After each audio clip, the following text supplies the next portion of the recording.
I am Thor, son of Odin, and as long as there is life in my breast, I am running out of things to say. Great, another broken white boy for us to fix. That's my secret, Cat. I'm always angry. You took everything from me. I don't even know who you are. With great power comes great responsibility. I can do this all day. Wakanda forever!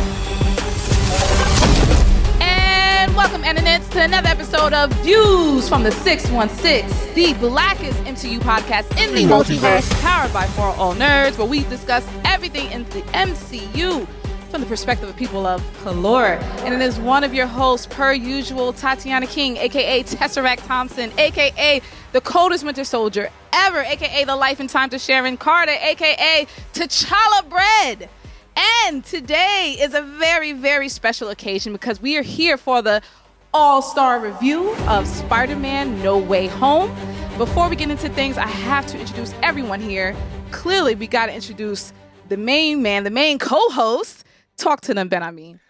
What's straight? It's your boy DJ Ben Amin, a.k.a. Brother Voodoo Child, a.k.a. Premium Peter Parker, a.k.a. Dr. Stephen Slane, the Sorcerer Supreme Clientele, Black Tom Petty, NBA Youngboy Never Blipped Again, Off-White Panther, the Power Toker. We here in the spaceship tonight. Let go. Yes, let go. And we are joined by two family members and somewhat of a newcomer too. So I'm going to give the newcomer some more time to come up with more AKAs, but let's throw it to the man that always tips, Rod. Hey, what's going on? It's your boy Rod, aka Malcolm Xbox, aka Potamus Prime, aka Trilson Fist, the Kingpin, aka No Winter Soldier, Rocket the Rax, No Coon, and Semi-Auto Octavius. What's going on, y'all? I'm glad to be back. Happy holidays. With the sniper shot. Holy. Rocket the Rax, No Coon. Yo. Yeah. Oh my goodness. Okay. And we are joined by the incredibly fire Karen. Tell them who you are. What's up? I am Karen, half of the black guy who tips. I'm always terrible at the AKA, so I tell the Roger, I got nervous. I was like, I don't never have one, but I do have an AKA, but it's kind of a sentence. So I'm going to say, I am AKA played Spider-Man game for the first time ever on my PS5. I played Miles Morales the first time I ever played it, and I motherfucking cried because I was goddamn Spider-Man. That's my AKA. There's the Black Spider-Man in the multiverse. Yes! Indeed. I get it. I understand. And as I said, we have some of a newcomer here. We have Mr. John Robinson. John, let the people know who you are. What's going on? Yes, John Robinson. I'm on Twitter at Fourth Wall. I had to think of my AKAs last minute, so don't laugh at me. AKA a Rax on Titan. AKA AKA Virgil Hawkins Dance. AKA My Negro Afrodamia. That's all I got. Excellent. Not bad at all. Very good. A lot of people choke on this one, but you did well. Congratulations to you. All right. As you all can see, we are wearing our Wong was right. A lot of us are wearing our Wong was right tee or long sleeve shirt. In the case of Ben Amin, Rod's represented for the black people with the all black. Again, this is a reason why we're wearing this. If you saw this movie, you understand. There's two things. You understand this, and the second thing, Dr. Strange needs his ass beat. But we're going to get to that in a minute, all right? Let's talk all things Spider-Man No Way Home. Spoiler-filled review. I'm going to warn you once more. This is a spoiler-filled review. Do not tell me you didn't hear me. Do not tell me you didn't read it, and we ruined something for you. We are telling you it's a spoiler-filled review. All right. Now that we're here, y'all, I'm going to ask everyone this question, all right? In one word, tell me what you thought about this movie. Spectacular. All right. Amazing. All right. John? Incredible. All right. Transcendent. Ben Amin? Heartbreaking. Mr. Dynamite. And we chose very particular, I guess, adjectives for a reason. Tell me, why did you just think it was amazing, Rod? Well, I was just going with the theme. Karen started with Spectacular Spider-Man. I went Amazing Spider-Man. I was wanting one of y'all to go Ultimate for Miles when he first got introduced. But listen, I thought it was amazing. Honestly, the word I would have really used is emotional, cause I cried in this movie for a solid, I had the one Denzel tear, but it never stopped for 40 minutes. It was it never got above one tear, but it just flowed, just trickled. So, it was just a very emotional movie for me. John, you want to jump in? You can jump in anytime you like. Word, yeah. I mean, I know the Hulk wasn't in the movie, but it was still kind of a tangential Marvel turn. You know what I mean? Being incredible. Okay. That being said, this is how you close out a trilogy. I mean, there may be rumors of a future movie, this, that, and the third, but in terms of these three movies, this is how you do it.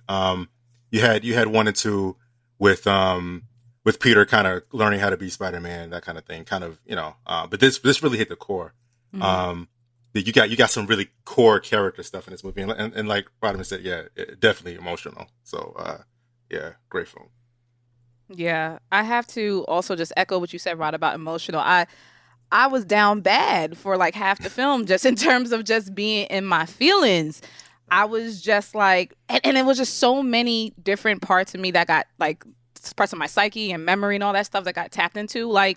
When the original, well, let me not say the original, but when Tobey Maguire's Spider-Man came out, I was in high school.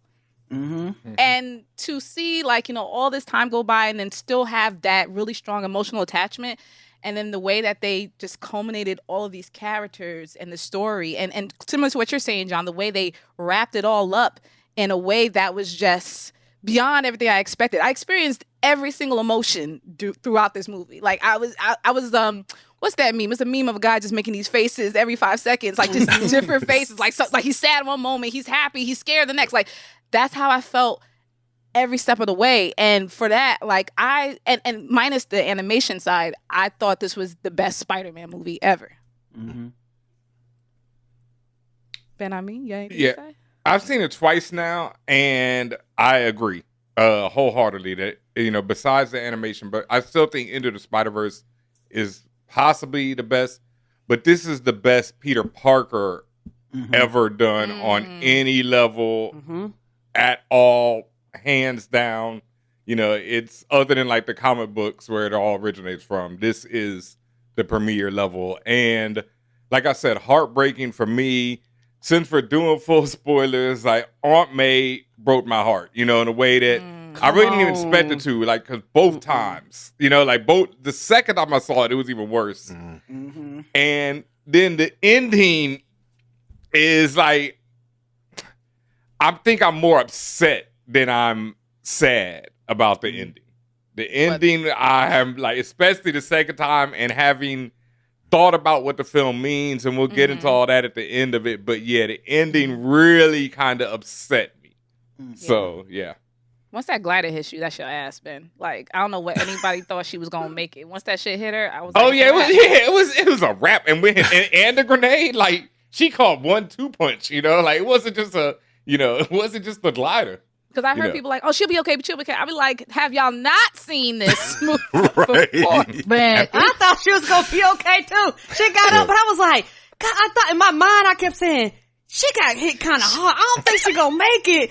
But maybe she will. I mean, she talking this shit, so maybe it's one of the things where she can shake it off. Yeah, they got me, man, because they gave us a smooth 3 minutes and 40 seconds of her seemingly being okay. And I was watching her hard too, I don't know, her arm shaking. And I feel like that was indicative of the whole movie. There was moments where I'm all right, it's gonna be all right, then it wasn't all right, and I was just no, they snatched the rug from under me, and I'm just fall into another pit of emotion. And I think that's why I had been obsessed with the film for 3 days straight. I could think of nothing but what happened and what I saw, and as Ben Ami is alluding to, all the implications thereof. Ben, did you want to talk about anything particular, just in terms of any? Well, you mentioned Aunt May being the saddest part for you, but anything favorite that you like? There was a lot, but Andrew Garfield stepping through the portal you know, both times for me. And Garfield, everything about fucking Garfield through the whole movie was really my favorite part of it. Because one, like, the Tobey movies were, you know, like you said, that was like the first time we'd all seen Spider-Man on screen. It was ill. You know, it's like that. Everything about that shit just ingrained in my head. You know, I'm something of a scientist myself. You know, Godspeed, Spider-Man. You know, like just all that shit. But the Garfield movies are terrible. Let's get that out the way. I mean, they are so bad. But Garfield to me is great, and Garfield and Emma Stone are just like the perfect Peter Parker and, you know, whatever relationship you want. You know, she's a perfect Gwen Stacy for the movie. And I always wanted to see him after that. And so to see him come in on this film, you know, when he walks to the portal, I'm streaming. But then when he starts talking to Peter and he's like, look, you know, when I lost my MJ, I raged out. You know, I was like, that's perfection. And then him saving MJ, I mean, both times, it just crushed me, you know, like it. Man, when he lets her down and he's like, you okay? And she looks at him like, you okay? It ruins me, you know. Yeah. Oh man, yeah. Because he wasn't okay. Hey, no, I wasn't okay. No. You know what I mean? I wasn't okay. So. Not at all. No, I was not okay. But yeah. Oh man. Yeah. Yeah. Oh Jesus. Because now you're putting me back in that mind state, right? Like you. I almost had to tear right there. Like, yeah. And you know, let me just take, since you mentioned Andrew Garfield, let me just take that to the broader question, actually, to everyone here. Just the characterizations of everybody, like from the characters we knew to the ones that, for some people they were new, but for others they were old friends. Like, how did you feel seeing these people? How they were personified, you know, especially people like Tobey Maguire and Andrew Garfield. Did you feel like they were still on the money? Did you feel anything different? Just tell me how you felt. I absolutely loved it. And I'm, for somebody like me who have not read all the comic books, because I know there are people out there, they have more detailed things than I do. So I'm the person who goes, I didn't read the comic books, but I watched all those movies. And so I can say this was my comic book in a physical version. So to me, to go back and remind me of those old movies and wrap them up and tie them together in a bow was my reward for watching the movies. It's like, we're gonna reward you for knowing and reading these past comic books, or basically, you know, or watching these past movies. And so for me, I felt a joy when I seen it, because all of a sudden everything that they went through, I started remembering. You started having flashbacks. And so the characters meant more to me, because I go, oh yeah, I remember he did lose his MJ. You know, I remember his friend did try to betray him. And also, while we talking about them, I also love the way they gave the villains almost like a correction of the villains, because the way some of the villains were in this movie, in the past ones, I didn't really, they were good for their time. Some of them didn't age well, some of the CGI, and so some of the storylines and all that stuff. But this right here almost justified it, because when they started telling their story, I started remembering. I was like, oh yeah, then it was like, then I ended up here. And then I was like, oh right, so basically you talked to your death and then you ended up here. And so it was like a good way to give a correction to it. And the way they did it is beautiful, because they can literally, because we have multiple verses now, they can literally bring these characters back at any time. And so I just fell in love with the fact that Marvel's gave a kudos to the comic book readers and for the people that just watched the movies. Like, each party was rewarded in their own special way. Yeah, I think for me, they definitely did right by the characters. And I love how this many movies in, I can't imagine how hard it is to write this shit, because all the heroes are different. And so like, they were able to keep Doctor Strange, the arrogant, manipulate time hero that he is. and his fatalism, you know, when he's like, they gotta die, bro. I don't know what to tell you, but this is how fate works. They going back, they dying. And that felt real to me. And so it was like an inventive way to make him versus Peter. And you know, cause it's hard to do the hero versus hero thing, cause it's always the same shit, right? Like, I don't know you, let's fight. This was like a philosophical argument. And, the retconning of the villains with a more empathetic lens of a young Peter Parker, who never had an Uncle Ben that got murdered and shit. That's what made it beautiful, because like, and then May being the heart of that, being the great power, great responsibility, and kind of turning into the Uncle Ben of this film.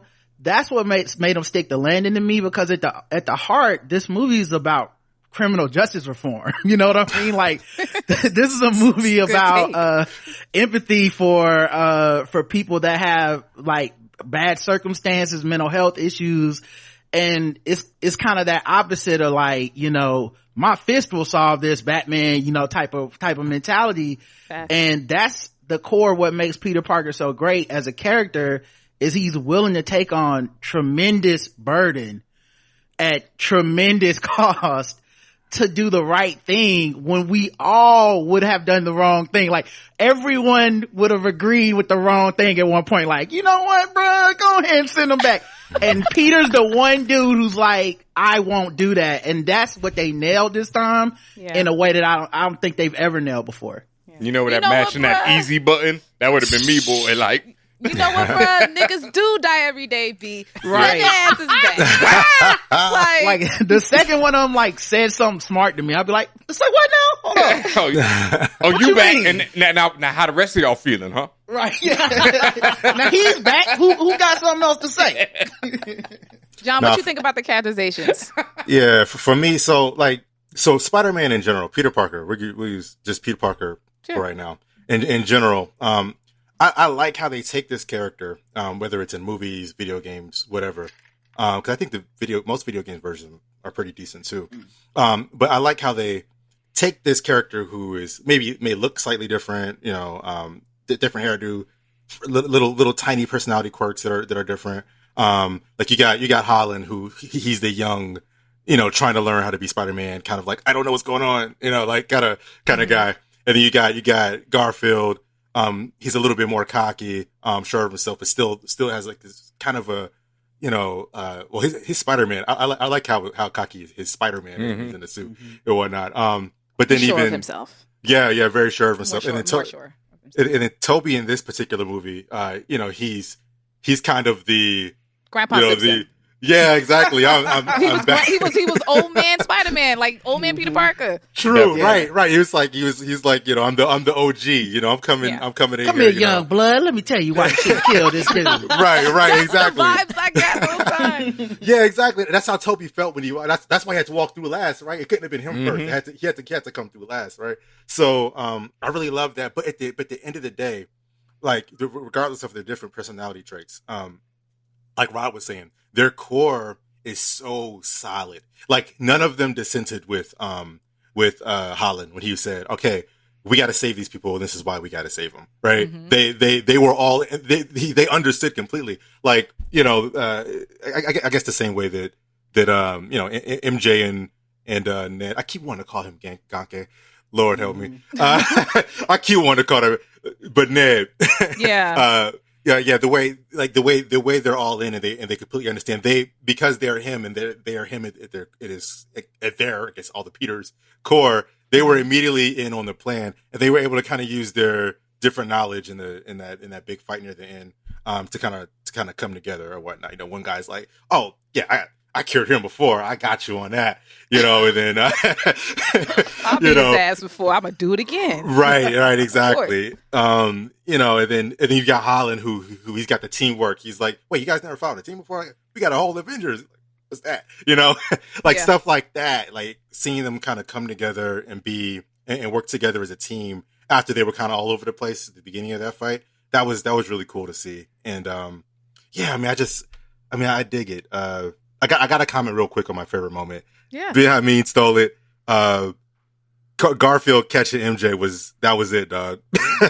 that one was it. that was the moment I was like, oh man, he got her. Like he got, like, it's almost like he had a second chance to save her, you know, even though it wasn't Gwen, but it was like that moment was like, he finally kind of got to, he had closure on that to some extent, you know, even though he needed that. Right. That was like a really, really powerful moment there. But aside from that, what Tatiana said about, or was it who mentioned the villains being more sympathetic? Karen. So Karen said about the villains being more sympathetic. What I really loved, outside of the one that concerning MJ being saved, was the one when they replaced the chip on Doc Ock's neck, and he woke up, and it was like, oh man, I was an asshole. Right? Yeah. Like I was fucking up. Because the Doc Ock we remember, I mean, granted, it's in the same movie in Spider-Man 2 from way back, but the Doc Ock, I mean, we remember mostly like the claws. Yeah. But we kind of forget how he was at the beginning of that film. You know what I mean? So we got to see him kind of pop back to that was really nice, you know? Yeah, my favorite version of Doc Ock was from the video game, and that was kind of the core of that character, was like a dude that really overextended himself trying to do good. Yep. And ends up, blowing his brain out and, being, like messing his brain up and being like, damn, I guess I gotta be evil. You know what I mean? And there's a tragedy to that this movie was able to like get to the core of and be like, what if we change the one thing in all these guys' lives that was corrupting them, which is essentially was power. And that power was, whether it was Electro, Doc Ock, or whatever, was a thing that was making them, like, as soon as you turn that off, they were like, oh yeah, I was tripping. You can go ahead and send me back. There ain't no reason for this. What was all this about? Yes. And I think for me, out of all the villains, the one that stole the show was Osborn, because his version was very corny and very over the top for no reason. Like if you go back and look, you go, this doesn't make no sense. Oh, it's so good.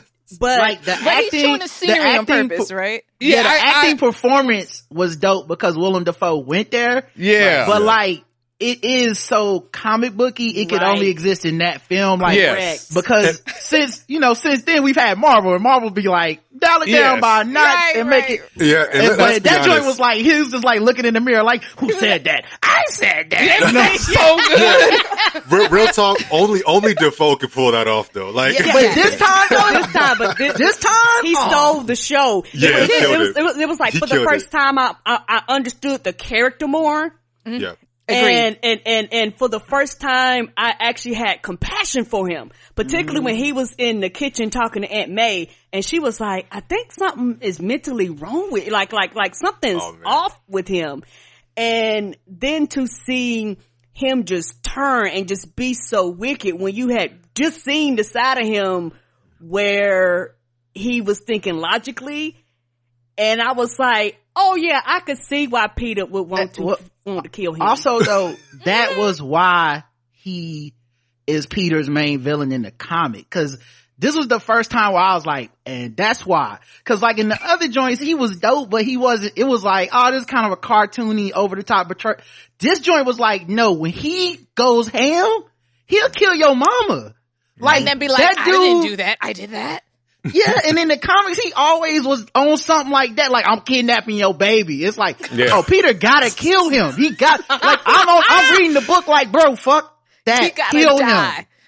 And they made me feel that in a way they didn't even, 20 years ago. Like, I felt that this time. Like, bro, if you kill him, I kind of understand, bro. Yeah, Defoe I was with it that last scene. I was with it. I was like, oh Tom, shit, Peter might kill him. That's what I was like, Peter about to take him out. You see how OG Peter had to come in and stop him though, right? Yeah. Come on, like, young blood. You don't need to do all this. Here we go. You're ruining I like the how fun, we Grandpa. did it too. Because all he did was catch it and then look at him. That was it. Like, Kane, do you care if you live or die, Kane? Yeah,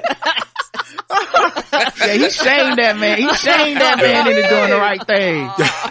I was with it, man. Yeah, but Willem Dafoe, he was showing his acting chops, right? I mean, we know he's an incredible actor, but I mean, like how, like Wait, when Peter let him go free, like to help, with the process or whatever, like, of course that Peter didn't know how he was, but he sold it. It was like, well, yeah, I kind of feel for him too. Cause, I haven't seen him in 20 years being the old, evil goblin. So I'm like, oh man, this dude, okay, he's really trying to help out, But when he turns on that gobby, oh, nah. Let me just say, me, myself, personally, I don't trust them, okay? Anybody that's fucking animated, need to go.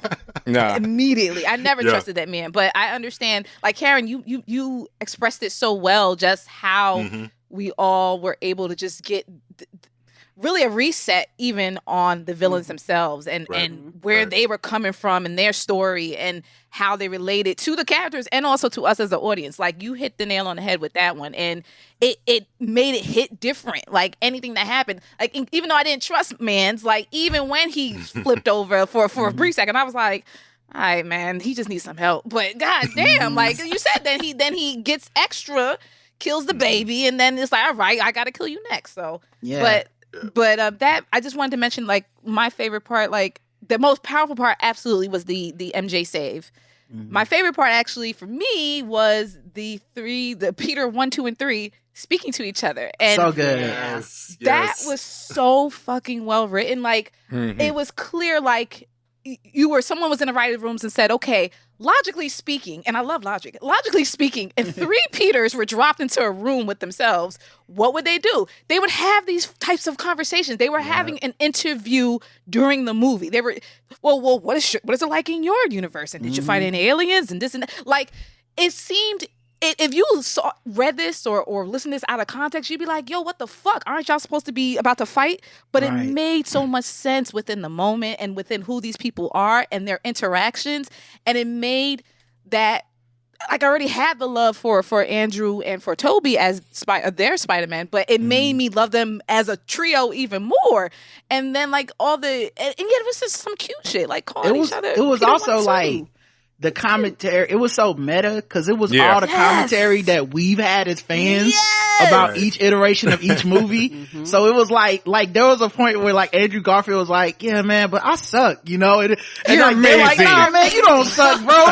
You're amazing. Like, and like, say it. I want to hear you say it. He said it 5 times. You're amazing. Yes, Rod, exactly that. The fact that these same questions that I be yelling out loud, I'm pointing at the screen like, how come you have organic weapon and the other one don't? Like, right, yeah. The fact that they addressed it was monumental, and that's why, like, my brain exploded when that conversation was happening, and I was like, God damn, this is me. They thought of everything. You know what I'm saying? They really did think of everything. How they do that? No, that like I said, like you said, the most impactful part was that. But my favorite, like, some of my favorite shit was just the 3 of them in the lab. Like, John was talking about when he's like, okay, I got this, I got that. And, like, I mean, and it's all those little details. Like Toby saying, oh, I've been thinking about this forever because Goblin died. And then Harry died. Both of them, because of this serum died. And so he's like, yo, I've been living with that guilt forever. So, he immediately goes off, and then they're sitting there talking about the webbing, all their things, the purple alien, and, just all this greatness, the Avengers. Are you in a band? And then even like the super meta shit about like Toby's back being hurt because he hurt his back while he was filming Spider-Man. Right. It's like all these levels to this conversation that they're having was, man, that, and like I say, the first time I saw the movie, I thought some of the exposition to get where it was going was kind of clunky. The second time I saw it, I don't know, I just got caught up in it, and it was like, oh, this movie's fucking perfection. Yeah, I think a moment for me that really stood out was we finally get the words, right? We finally get the with great power, because great and it's coming from Aunt May, and it's at a time where Peter is on some like, I'm gonna send them back, right? Like, like, fuck this. This seemed kind of hard. Like, I'm trying to get into MIT. This just, you know what I'm saying? Like, I got a life. And she got a life too. Soon as she hit her with that great power, I said, oh, bro, you're gonna have to do it. You're gonna have to do it. So I love that moment. And honestly, that's what I meant earlier when I said, like, this movie really hit the core of Peter Parker, right? So the first 2 films, great films. I have no issues with them, for the most part. So the first one, he's fighting Vulture. He's doing his thing. It's like a villain that is he had nothing to do with him. He arrived and he had to deal with them. Same thing in the second movie with Mysterio. Villain arrived as a result of Tony Stark's actions, and had to deal with them. This movie, he was dealing with the problem that he created, and then he had to take responsibility for. And he was faced with that major decision of I'm sorry, dealing with Gobby Gob. He was faced with that decision later on where he had to fight. Come on, man's Gobby Gob. But yeah, he was dealing with that decision whether or not to I want to kill him because of what he did to Aunt May. You know what I mean? So this is the first time he was struck with like a really difficult decision and had to like really like own up like to that responsibility. You know what I mean? So like I really liked that they finally drove that home. Like I said, other two movies were fine, but this one really got to his core. Like also, like, can I just throw in there J. Jonah Jameson? Yes. I was about to say that. And like J. Jonah Jameson as like the internet like type of, you know, right wing conspiracy theory. Like that hit in a way where I was like, that's like real life. That's like we've seen this. You know what I'm saying? The first time they show him and he's like in his own house with a fake green screen behind him. Yeah. And then they show him later and this nigga got camera crews, the whole studio. Yes. I said, that's how it be. They stay winning. I hate that. Yeah. See, that's what I noticed because, you know, back in the days, like way back, you know, he's got the newspaper or whatever. But then if you look at the Spider-Man game, he got a podcast. You know, and now we got a whole channel, bro. That was a whole show, live streaming and everything. I think for me, one thing that I really love is that they emphasize Peter's youth, because sometimes you kind of forget that he was trying to graduate from high school. Right. Yeah, and so. And they emphasize this with him talking to Doctor Strange, because Doctor Strange is like doing all this magic. And he was like, you didn't even think about asking, like, you came to me for me to cast a goddamn spell and you didn't even think 3 seconds you could I was like, that's right, he's a kid. Like that's when it redawned on me, he's a child. And he didn't even ask his friends. Like, that was the other moment when I was like, damn, he's so young. You know, when so young. Mary, you know, his girl who, you know, is like, come on, dog. He been saving the universe before he got his diploma. You know what I'm saying? Like, he wasn't ready for none of this life stuff. And they've always given him mentors in the movies. You know, with it being, obviously Tony Stark, then, Happy. This movie kind of Doctor Strange was kind of that mentor. And this is, after this, the end of this movie, this is the first time I was like, and now you're an adult. Like you're living in your apartment, you're paying bills, nobody knows who the hell you are, you gotta go get a job. Welcome to adulthood, Spider-Man. Oh, yeah, I love that they ended with him walking to his apartment. That was like, that was the proper conclusion for me. You saw his GED book right there. I was like, well, and I have questions about that later. There's so many questions about this ending. So many questions about the ending. But Karen, once again, you are just on fire right now, because just what you said, just the fact that he is a kid, they kept reminding you, whether it was through jokes, whether it was through how he was just acting. I mean, and they have to keep reminding you, because we just see these characters, right, that have powers or doing these amazing, incredible, ultimate things, right? But at the end of the day, they're also people, and that's what Ben always reminds me, you know, that's what like had set Marvel apart from others. The fact that these are human, mostly usually, but they're human beings, and they have the same fallacies and the same misunderstandings and the same, you know, you may have all these powers, but you're also just 18 years old and you don't know what the fuck you're doing. And I think that was vastly important, that they constantly remind you throughout the movie, like, hey, yo, dog, this is just a kid. Just by the way. And yeah, he got all this access and stuff, but at the end of the day, this is what happens. And it gives you that question, like, you know, should he at this point he made his decision, right? He didn't. But like the fact that he don't even have a choice to live a normal life, right? Right. And also to kind of piggyback on what you said, the past 2 movies and even in the other ones, Tony was always there, and something Tony always said, go home, kid. Take it, love your Aunt May, be a child. Like that was that he emphasized. So he was one of the few people that also reminded Peter, you are a child. Like, I don't want to put you in this world quicker than you should be. But with Tony not there, there was nothing to kind of remind the audience, like to emphasize that is a child. And the other two Peters were grown men playing children's roles. This was a child literally playing a child's role. And so it was cool to see him kind of grow and mature in that part. So I like the fact that they emphasized it, since you didn't have like a mentor there to be like, hey kid, go home. But the effed up thing about that is also Tony first brought him into the life. Right. You know what I mean? Like straight The up lifestyle. straight up came to his house and was like, yo, come to this fight.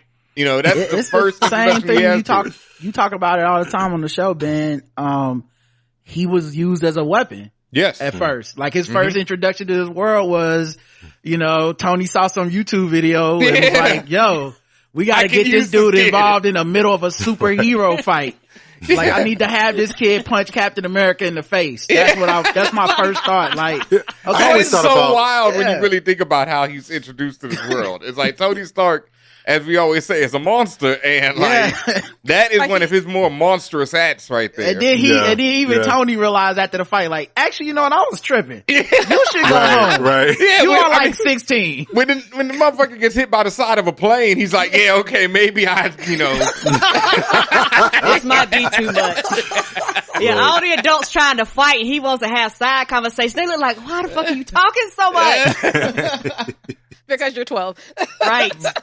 Man, I just want to say real quick about Jonah and how he kept upgrading. That was so awesome. But that moment too, especially like after May dies and then he's standing in front of Jonah just screaming on him and screaming on the world and what a failure you are.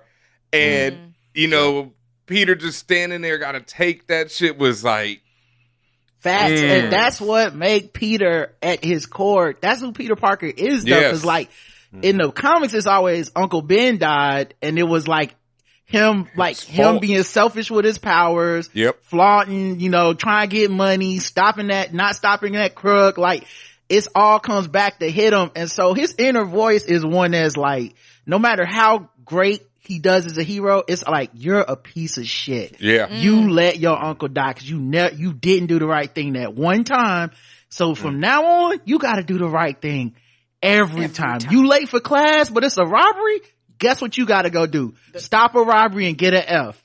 So like, that's who that dude is. So when he's in the rain and motherfucking like Jonah is screaming on him, and you know that's his inside voice for real, being like, yeah, dog, you are a menace. Everything you do brings drama and chaos and death.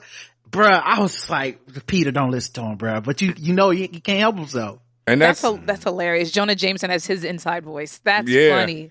That's really what he is. When you play the video game and you listening to his podcast or whatever it is in the game, that's just him reading you for filth. The entire game is just this dude being like, oh, you just think you saved everybody at the mall? You destroyed the mall. Right. He responds to your actions. He responds to your actions too. Like, if you put on a different costume, he'll say, like, when you put on the rock and roll costume, he's like, what are you trying to do?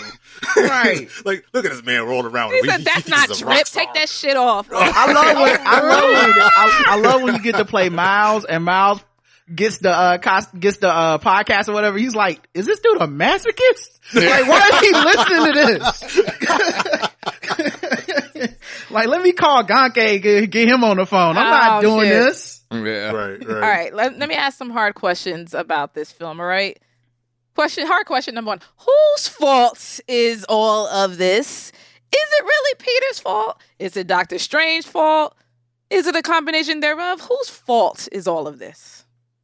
Peter. All right, so you got to hold that one. I'm gonna say primarily Peter, because he came up with the idea, right? But Doctor Strange should have never entertained none of that. The nigga's 17. The nigga is 17. Right. Like, Doctor Strange should have been like, bro, you just going to a different school, dog. Like, fucking my tea. Right. Like, wasn't he wearing like a Columbia sweater? Right. He should have been like, yo, dog. If you don't apply to a HBCU and get this hardship scholarship, boy, Take your black girl, be a white boy at the school. if you and MJ don't go up the street, what's wrong with y'all? Head That down is to state Howard. tuition. You know?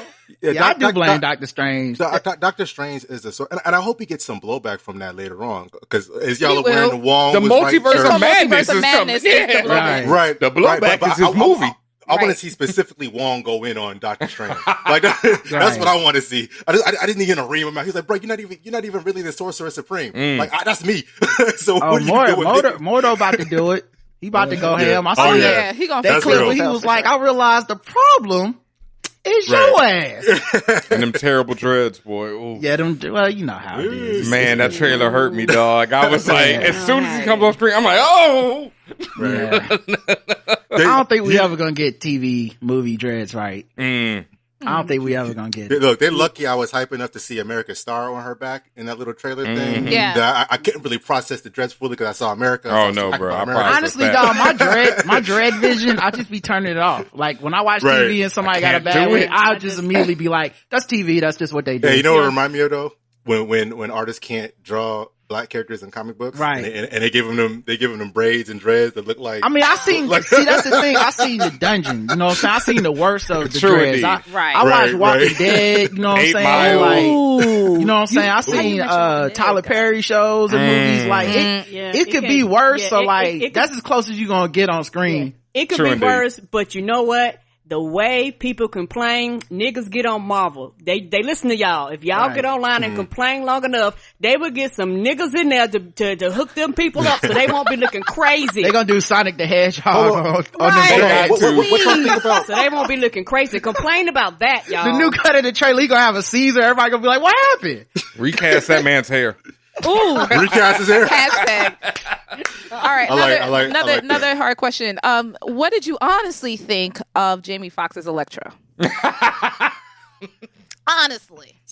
He felt like I'm black, number y'all. one, I was very, very excited for him to be in a good movie. You know what I'm saying? True Like I was indeed. very excited for all the villains from the Amazing Spider-Man universe to be like, look at y'all. Look Yeah. at you. You know what I'm saying? Like How's it feel? Yeah, you got the glow up. you can almost see the smiles on their faces like, yeah, man, we made it. You know what I'm saying? It was like So- it was like when WCW joined with WWE. Yes. Yes. I remember the first episode, and they were like, "I can see the audience now. The lights are so nice in here." They was straight different. The intros was hitting. You know what I'm saying? They was like, ooh, it's nice in here. So like number one, I just felt good for him. Like when soon as they showed he had that the right hair, you know what I'm And he saying? wasn't like blue. It was yeah. great. It wasn't like the comb over joint they had him with. The joint where like at the end when he got the electro, when he would power up and he get the electro mask and it was made of lightning. I was Lit. like so happy for him. But then But the then other thing is whoever wrote it was like turn the blackness up to 12. And it came off almost like when you had back in the 90s Yes. when we used to have those rom-coms and they had the black friend and the black friend always was just like, oh damn. You know, like, Man, you were kids for Queens. You saving poor people. I thought you was black. Like, oh, it's on and popping up in here. Like it was did that. a lot of that. he did I'm that, just trying to. and then keep it turned real. up the black man, and then turned up the black man cadence. So Yeah. you see, my brother, we are here. Don't you think there should be a black Spider-Man? I didn't like it. He said that, but still, like this, it was just like, damn, like you say, I wanted him to look extra directly in the camera after he said that. Yeah, he he should have should've. said that and looked directly in the camera like, you from Queens? You help people? You kind of young? I thought you was black. America?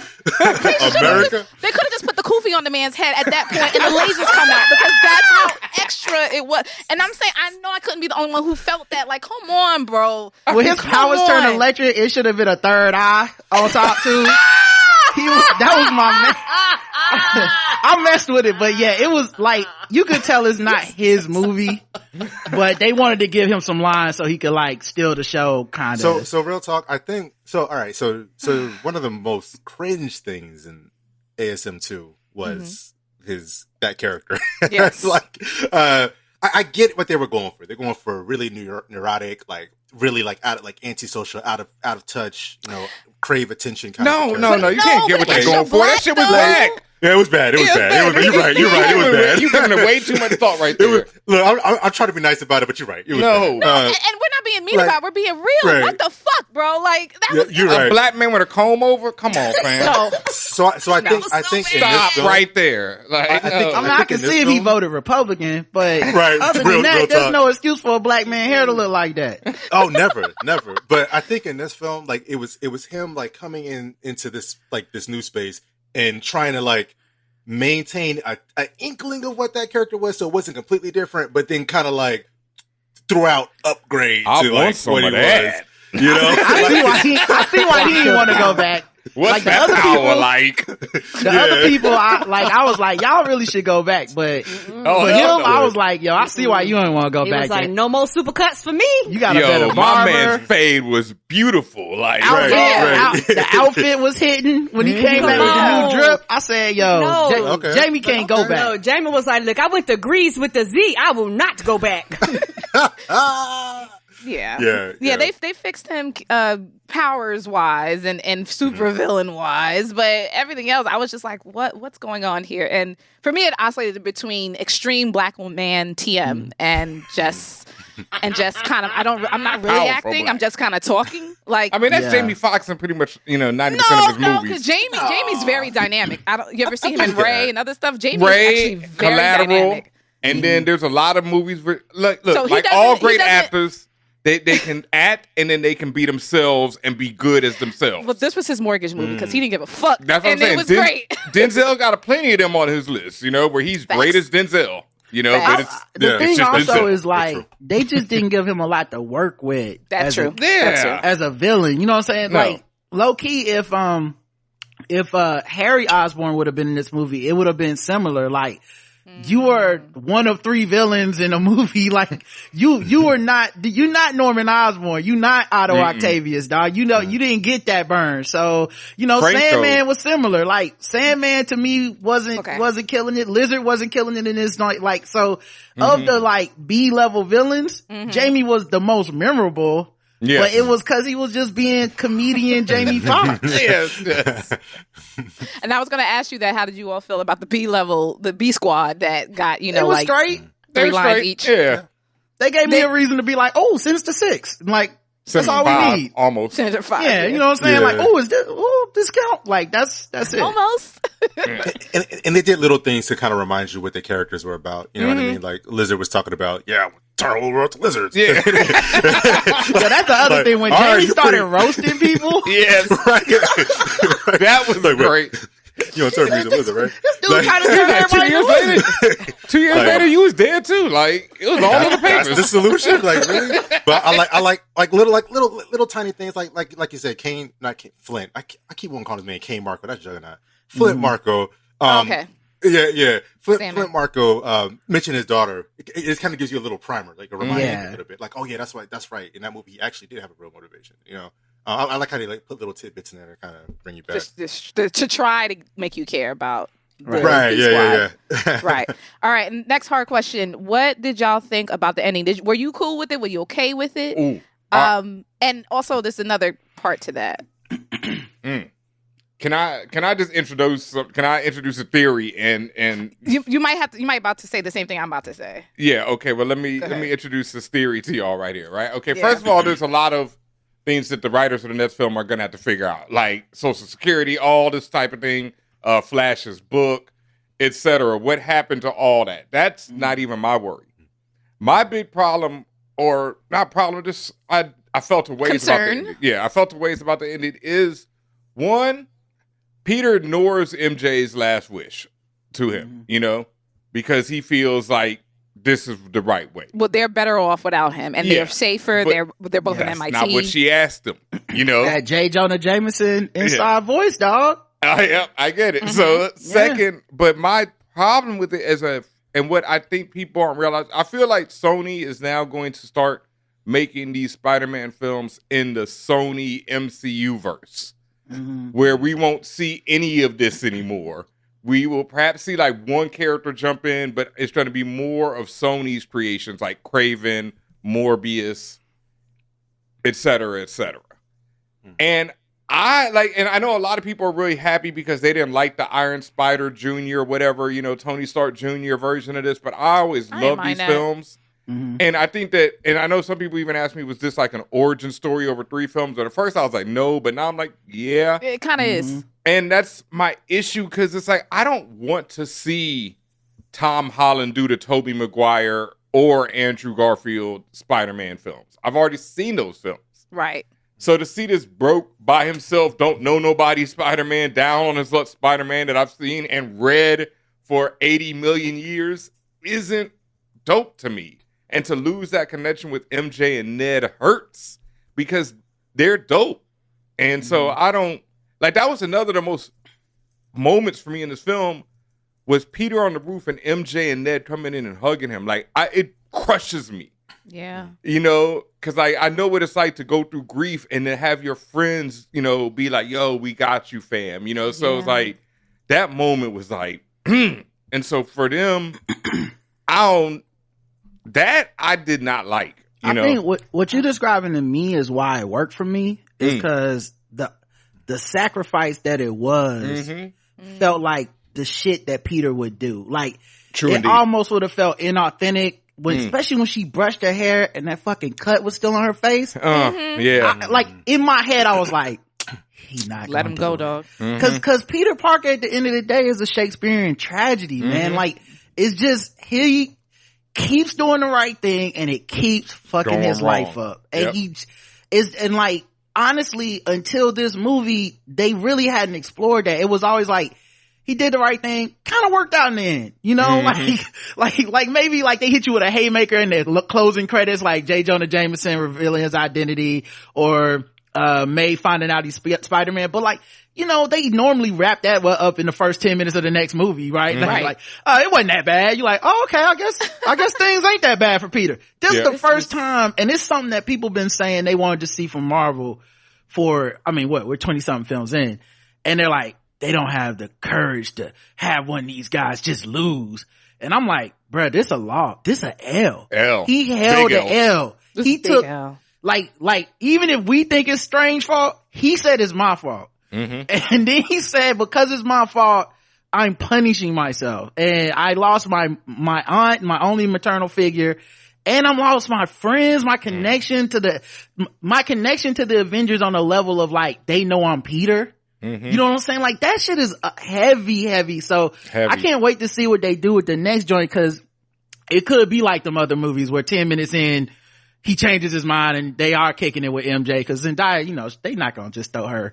Come on, man. You don't throw that contract out. So they, like, we'll see them in the next joint probably, but it just feels like they can take this character in a direction they couldn't before. You know what I mean? Yeah. They've effectively reset him.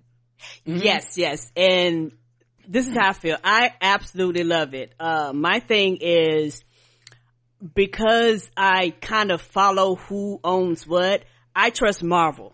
So I'm just going to tell you right now, I trust the Marvel and Marvel's writers will address all the questions that you have. But that's the thing. Okay, that's the remember, problem. Sony is a Sony like, Marvel situationship. It's a Sony Marvel situationship.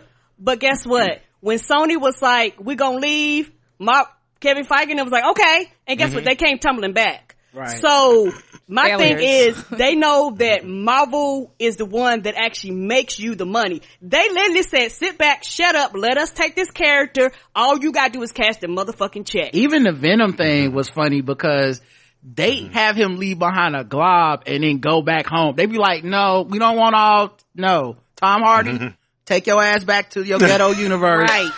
We just want a little bit of the symbiote, and then we gonna give that to somebody that we approve of. Right. That could be a dope villain over here in the real universe. Like, this was cute.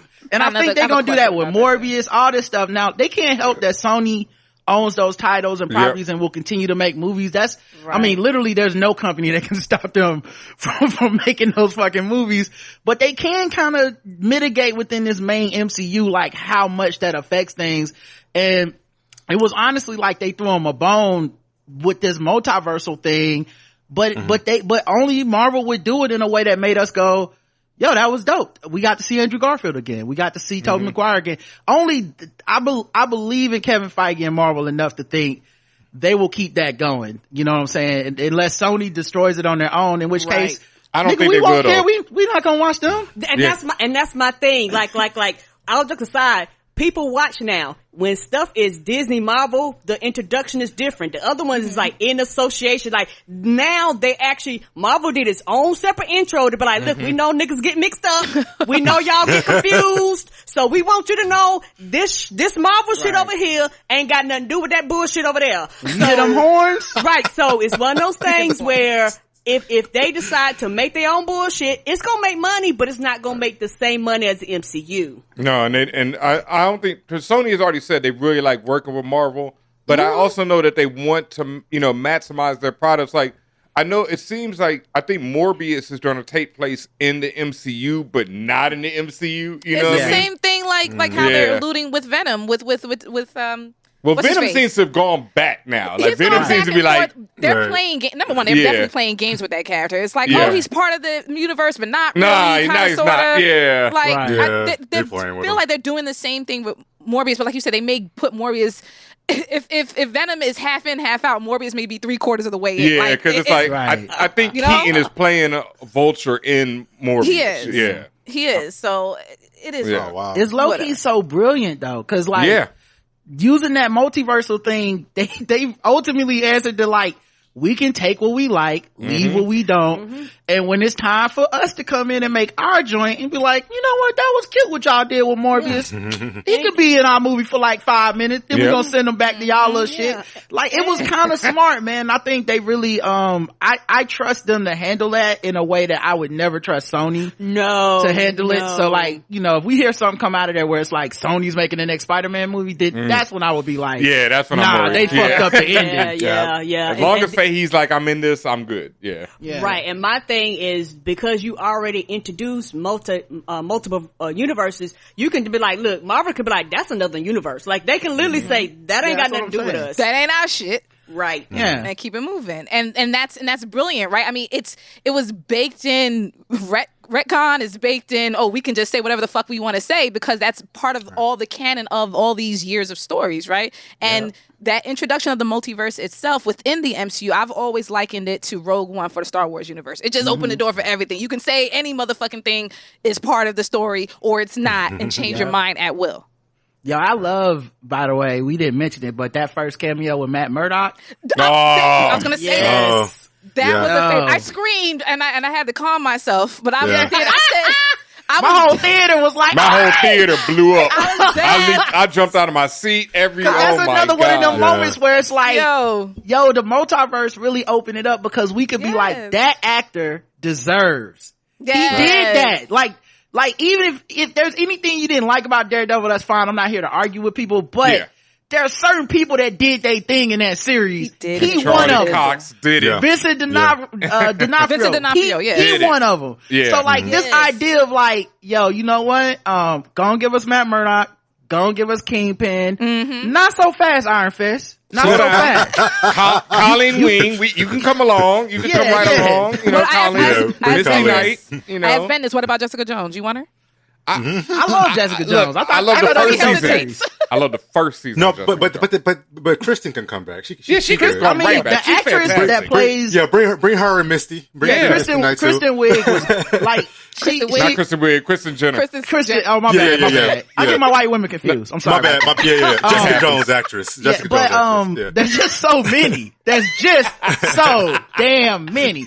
But you're right though. It's so wild, because she's on that list of people where it's like, if something went wrong with your show, it wasn't your fault.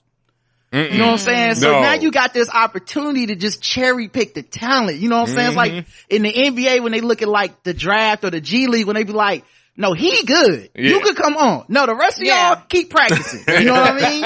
And that's how I see this. That's how I see them being able to pluck whether obscure or established characters from different versions, different universes, that they just building their league up. Like, all right, we traded so-and-so out. That's why they traded Tom Hardy the fuck out. They said, not right now. We gonna get you down the line. And that's fine. It works now. And I think because of the way everything is set up, people, the audience, are more readily accepting of what we would have thought as outrageous changes, right? Yep. Like, we're not going to question that now. We're like, well, the multiverse, right? That's the Deus Ex Machina, right? The multiverse. Like, that's going to be the answer to everything. And we can afford to bring I know y'all was saying like hold back Danny Rand and bring in Colleen Wing. We can afford to do that. Recast the nigga, but whatever they decide to do with them, Colleen Wing at the end of season 2 of Iron Fist, she is Iron Fist. Taking the So they can let Danny sit. Right, yeah. No problem. and I'm like, good with snap, we found a multiverse where he's Asian. Let's just go.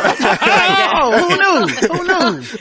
That's their way of fixing and correcting it. And also, I wanted to say, the way they did the Netflix show, and if you watch the Disney Plus shows, I think, when you're reading the comic book and they get to the bottom and maybe like, if you want to know what happened here, go to Daredevil season 1 on Netflix. If you want to know what happened here, go to Disney Plus Loki. Like they're doing Disney Plus. Yeah, and I think that's what kind of happened, because for me, it benefited everybody. Like, you got it, but then if you watched the Daredevil series, you was like, oh, and if you did, you was like, who is this dude? But it didn't lose that audience to where they couldn't follow the storyline. And so that's kind of what I liked about it, because at the very end, when they showed the trailer to Multiverse of Madness, and they showed the evil Doctor Strange Supreme. I literally started screaming in the movie theater, and he kind of beating Roderick on the side, because I was like, oh shit, that made What If matter. I was like, I hope it's the same one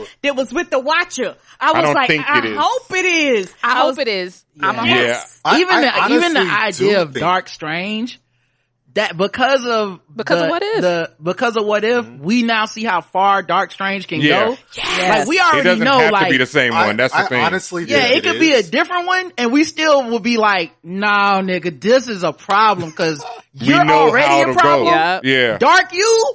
Right. No, too much. I don't think it is because of how his arc ends. That he gets trapped in there. And he agrees to it. It's not even so he's not gonna come back and be a threat. But he might. Said, I mean, what if like Doctor Strange ends up going into that bubble real quick? Oh, if we see Killmonger up in the front, I'm gonna be kind of upset. It's one of the few places that can exist outside the multiverse. I don't need Killmonger in this one. I mean, there's a lot of ways. Bruh, Killmonger. You saw your man Michael B. Jordan said Killmonger wasn't really a villain. Yeah, I know. I don't need to see him in this one after that statement. You was choking old ladies, bro. Stop. You shot your girlfriend for no reason. There wasn't even a need. It made no sense. You couldn't just break up. In a Black Panther movie, if there was nothing else that they would have done to establish this dude was a villain, it was straight up shooting old girl. They made sure that, like, if you guys don't think he's a villain, I'm letting you know right now. Break up with me by text. You know what I'm saying? I'd rather just get a text message like, I don't want to see you no more. Don't shoot me. Right. Don't take me out like that. And this is my theory. What happened? Maybe this is my way of kind of making it connect. What happened? You remember when the sky was cracking? That's the same color it was cracking in Loki. Yes. And so it's one of those things when everything started cracking and breaking. What happened if that cracked him out of that shell? Because you have all these things around you kind of disappearing and cracking kind of at the same time. Like, this is my theory. So, like I say, it could be a different version of him, but it wouldn't be surprising if it was the same version. And, I mean, they have plans for What If season 2 as well. Yep. So, like, who knows? Like, literally, who knows? I just trust that they'll do something interesting. Yeah. But I just know that a flash of that dude's face and that dark makeup was enough for me to be like, I don't know what went wrong. Something went wrong. Something went wrong. Something ain't right. I did that Leonardo DiCaprio, and I was like, that nigga, I know him. That nigga. I know you. I just screamed. I also want to mention the... Sorry, go ahead. I was just screaming in the theater. I was reliving my screaming. Everybody was looking at me like I was crazy, but go ahead. I also want to mention, so there's a fact that Kang is introduced, right? Kang is basically the Time Lord of So you want to kill the devil. I love that man. It's Kang. But so the thing is, he's locked up now. The evil Strange is locked up now. But you gotta remember, when they travel to the multiverse, they could be traveling through space and time. So while he was dark, they could be seeing him before he was locked up and before he went through that arc. in the next film, because they could travel through space and time, and that's what King does. Like King, they could do anything, dog. All I know is I seen that makeup and got scared. That's we that's also, a testament also to what if was able to accomplish. Real talk. Like, niggas, we see zombies in here. I know it's all going 5 wrong. seconds of that man's face, and I'm like, what's happening? What did he do? What did you do? Wanda, you fucked up. I started getting mad at everybody. I started getting mad at Wanda. I started getting mad at the female Loki. I was like, you should have let that nigga live. I was like, now you see what we got. You know, as soon as they showed the wide shot of Wanda's house, I was already like leaning forward in the chair, like, no, not her.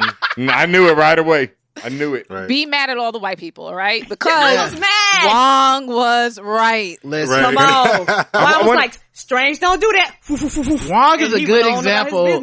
Wong is a good example of why we should all use our PTO days.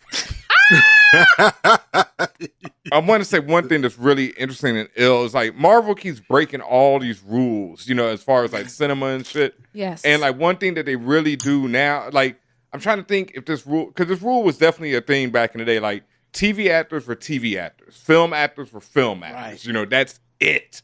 And it was like every now and then a dude like George Clooney would break through, where he went from ER and it became a super big film star. Or Idris Elba went from The Wire to everything. But that didn't happen a lot. And now Marvel is like, Charlie Cox, okay, you were there, now you on the big screen. And I remember when people were upset, like Miss Marvel, they were like, "Oh, Miss Marvel deserves a film." And Fahey was like, "Miss Marvel's starting in her series, but she's going to be on the big screen too. Don't even trip." I like that. I like that. Even got A-list stars doing voice acting for cartoons. Yes. Like the flex that is ridiculous. That's a ridiculous flex, man.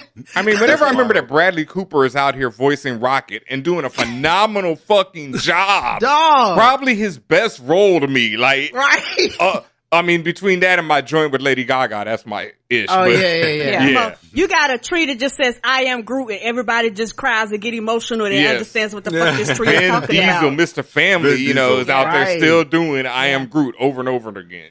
Like Ben, and you said it, like, for me, that culminates for me is Marvel pulled off, to me, the greatest interoperability of like any studio in history. The fact that you can literally take, if I'm one of the characters, you can take me through the animation, through the TV, through the film and back, and I can literally follow through and there's still continuity. And that is what sets people apart. What do we say? When you are consistent, when you stick to the plan, when you have a plan? DC, I'm talking to you. And before before we forget, Marvel is also #1 hits for 22 movies straight now? Like, that is an unprecedented, no studio in the history of time ever pulled off no shit like that. Honestly, go ahead. And to tell you the truth, if it was not for the pandemic, this would have been the biggest box office weekend of all time, because so many people was like, I would go, but the motherfucking pandemic. Yeah. Like I and think it would still beat Infinity War. It was crazy. Crazy. Yes, I think they said it's like the number 2 now. I think they would say it was number 3. Then they got on numbers, it was number 2. I was like, it would have beat it if it wasn't for the pandemic. Yeah, the Omarion variant owes a lot to this film, because like that joint was like number 2. It's number 1 now, because people was taking the risk for the Rona this weekend. Yep. I understand it. Oh man, okay. We said a lot about this film, and clearly we all are just adoring it. And I will probably watch it 2-3 times. That's another thing. This film has high levels of replayability, right? Like, you can keep watching, and still probably see more new shit that you didn't see before, and still have, I think, that level of impact that we felt. Like, no, it's not a surprise anymore, but you're still like, hey, yo, that's Matt Murdock. Like, and I think, again, the brilliancy there in Marvel is really unmatched. That being said, did you have any final words or any summary of what you want people to know about this film? I got one because it was something I just realized today, because it was already one of my favorite moments. Because like John, you were talking about it, but I always loved Doc. Like, I don't think Spider-Man 2 is the greatest film ever, like people say it is.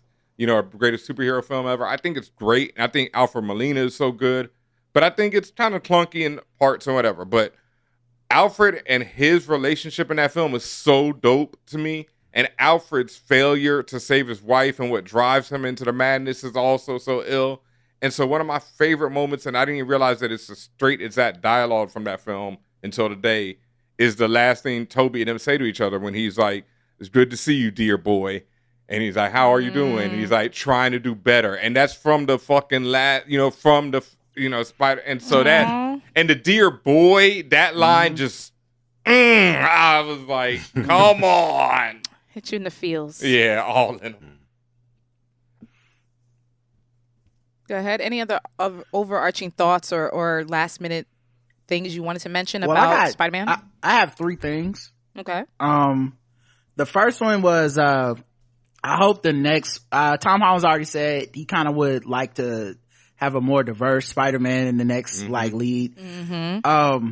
So I kind of think, it doesn't necessarily mean he has to step away from the role of Peter Parker and never be in another movie, but with where they've taken this character, I think this would be the perfect time to have him be a mentor to a Miles. You know what I'm saying? Because I feel like they took him from the kid who always needed someone guiding him. And if there was like a Miles Morales in this universe, you could even have like Venom be the big bad because that, that droplet they got left behind.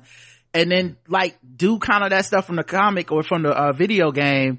And because they've been teasing it so long with the original Homecoming with Donald Glover being the uncle, to the wink at the camera moment with Jamie Foxx this time, like, I thought you was black. I really feel like they could do that and it can still be a Spider-Man movie. I mean, we just watched a whole series called Hawkeye that's about 2 Hawkeyes essentially. So like, I think they've laid the groundwork. And this is all, the second thing being that it's always been a Miles story, and that's stuck in the craw of some of us a little bit. I'm one of those people, I really love Miles and his origin story in the comics, and of course they can always tweak it, do all kinds of stuff, but this has been the Miles story, and it would have worked with a black lead just as much as with a white lead, in my opinion. So I feel like they kind of owe it to us to give us a Miles story. And then the last thing I'll say, this is proof they can recast T'Challa, and not just with one person, but with all the suggestions from Twitter. Because you can have multiverses where like Tyrese could be T'Challa if T'Challa couldn't read. Like, what if T'Challa couldn't read? Tyrese could be him. Or like Bokeem Woodbine. I'm happy for you. You can have a Bokeem Woodbine T'Challa. Y'all don't want to see Bokeem Woodbine beat T'Challa as well? If he was I was mad at you at first, Rod. Just, our YouTube is already blowing up enough with this recast, but, when you made that suggestion, I'm all in, dog. You know what I'm saying? Like, just Terrence Howard, that's my one. Redemption. Terrence Howard. Redemption. I want him to come back. Yes, I'm Black Panther main. I want him to come back as T'Challa. I want him to come back as Rhodey 1.0 and say some shit about what the fuck happened to him. If they could do the wink wink with Jamie, they could fucking do it with that Terrence. Would be amazing. He would never agree to that, but God, that would be amazing. Oh, man. Rod, I just want to say, what if they made Miles Venom? That's what I'm saying. I want to see that. I would love to see that. I think that's what, and the thing is, I know Kevin Feige must follow me on Twitter, because like, so many of these ideas are ideas I had and tweeted and then it happened. I'm not mad at this man. I've tweeted literally like, steal the idea. I just want to see the movie. I don't want to do the work. Just steal the idea. I remember, after watching 42 being like, yo, Chadwick Boseman would be a great T'Challa. I put it all over Twitter, just thread after thread. And when it happened, I was like, thank you, Kevin Feige. That's what I want. So like, if we can get that like mentor relationship, bring in this Miles. And then Miles, the black man with the black Venom, like, get the anger, and get some. Come on, man. I want to see it. That's what I want to see. Action Miles. We good. I love the animation, but I want to see live action. Yeah, and I want to see him wear Venom suit. Come on, it's going to be dope. Peter's ass. So. And then you can have the multiversal. You can have the multiversal T'Challa's come in and be like, oh, it's Amari Hardwick. If T'Challa was in a world where he sold drugs, he gonna turn to the mirror and straighten his tie. Yeah. T'Challa, he got to turn to the window and straighten his necklace. I want to see all the bad African accents. Okay. T'Challa that's what you really asked for here. we gotta treat these folks. We gotta treat the T'Challa troopers like how when your parents troopers. Will you catch a kid smoking cigarettes and they make you smoke the whole pack? That's what they need to do. Just bring in every suggestion, put them all in the same place. Right, you read when they said that cat from Insecure, the one who busted Issa's face. Yeah. I'm like, this is who y'all want now? Y'all just naming people now. And it's the exact know. opposite of what you said. You said you don't want any old black person to be put in, but let's put in any old black person. Put them all. Put any of them in. Which one is it? That's how we teach. That's how we get them to stop. You know what I'm saying? All of them in. Once they see 57 black people that don't deserve to pick up the mantle, they'll be like, you know what, Rod, you was right. You know, Black Panther, T'Challa Island. I was against it completely until I realized that they ain't never gonna stop making these goddamn Batman movies, are they, boy? They really ain't. They really ain't. They're gonna find a sullen white man somewhere in Hollywood to beat up some criminals. I just heard that Michael Keaton is coming back for Flash and for Batgirl. Come the fuck on. They will not. They like, goddamn. I mean, Michael Keaton, he don't need it, right? But he gotta be tired, like. Hey, them bills don't pay themselves. He must have grandkids, boy. He must have them like tons. Yeah. Rod, did you get your points out? Yeah, the third one was the joke. Oh, okay. I'm dead serious. T'Challa Troopers was on the money. All right, John, any last points or thoughts you wanted to share about Spider-Man? Yeah. No, I thought they nailed this movie. It was great. Like you said, the Spider-Mans talking with one another. I especially like when they finally got it together after Holland gave him the whole stick with this is how we work as a team, and then seeing them all swing around the statue, the statue together. Yeah, that was awesome. Like every or I won't say every, a lot of superhero movies have that shot. You know, the Avengers have the panning camera shot with them all in the middle. You know, even I don't like BVS that much, but even BVS got the shot with the Trinity walking. I hate that it was in that movie, but it was weak sauce though.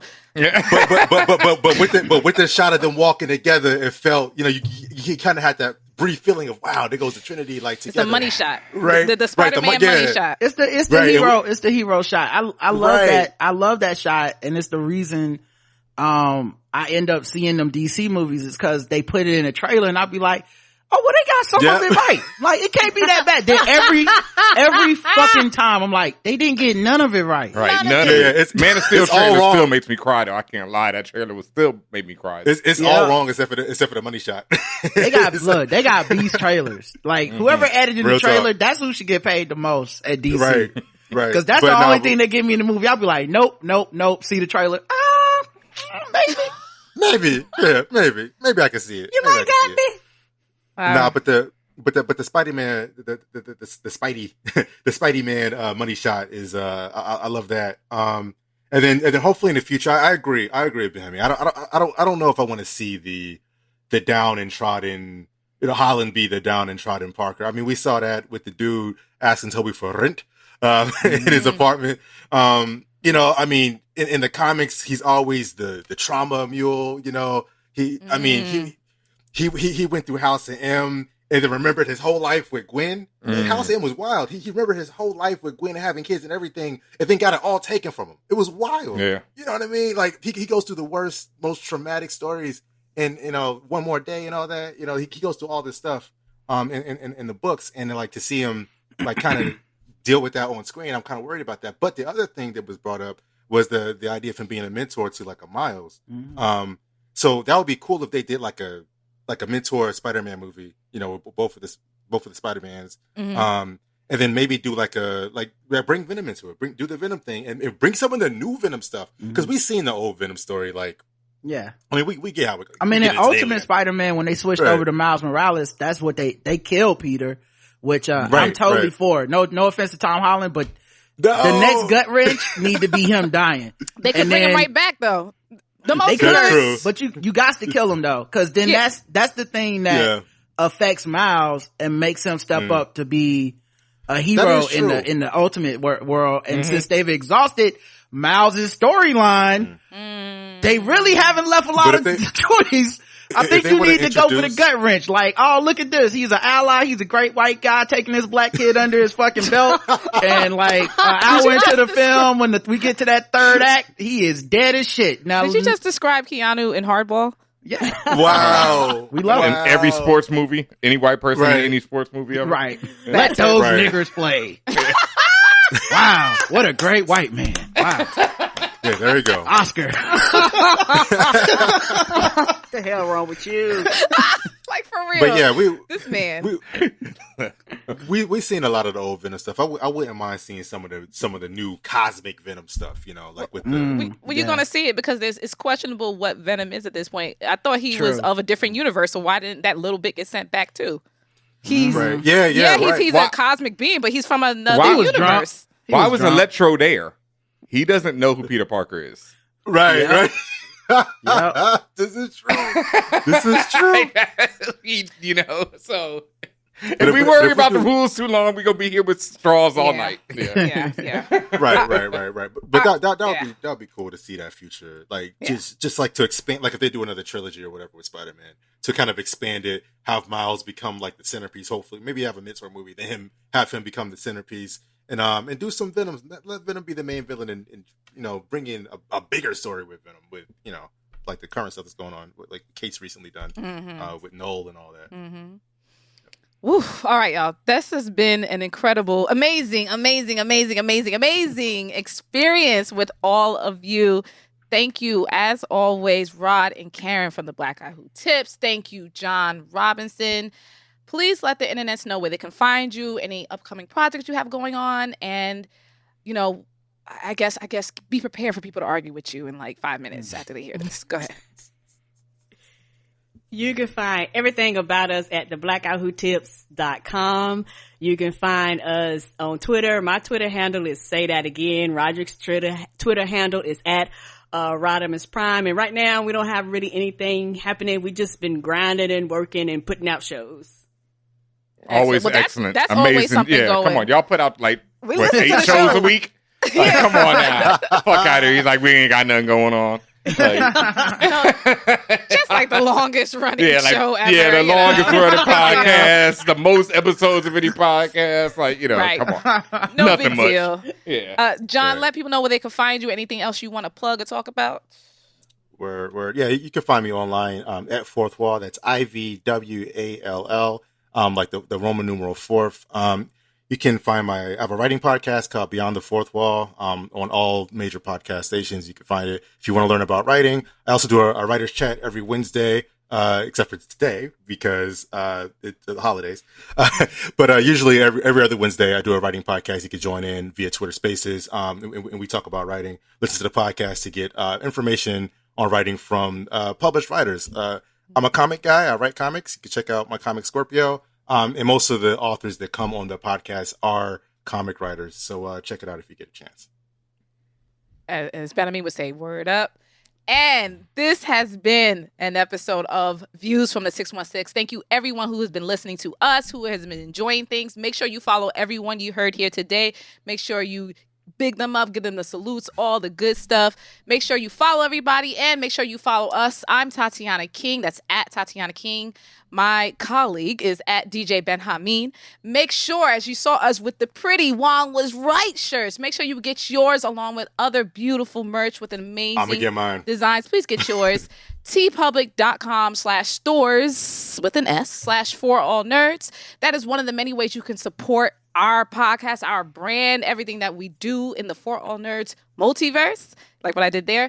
Also, hit up our Patreon, patreon.com/forallnerds. That's how you can support us financially. We appreciate you. All of that goes right back into our brand and how we pay our staff and how come we so poppin', because we do it through the power of the FanFam.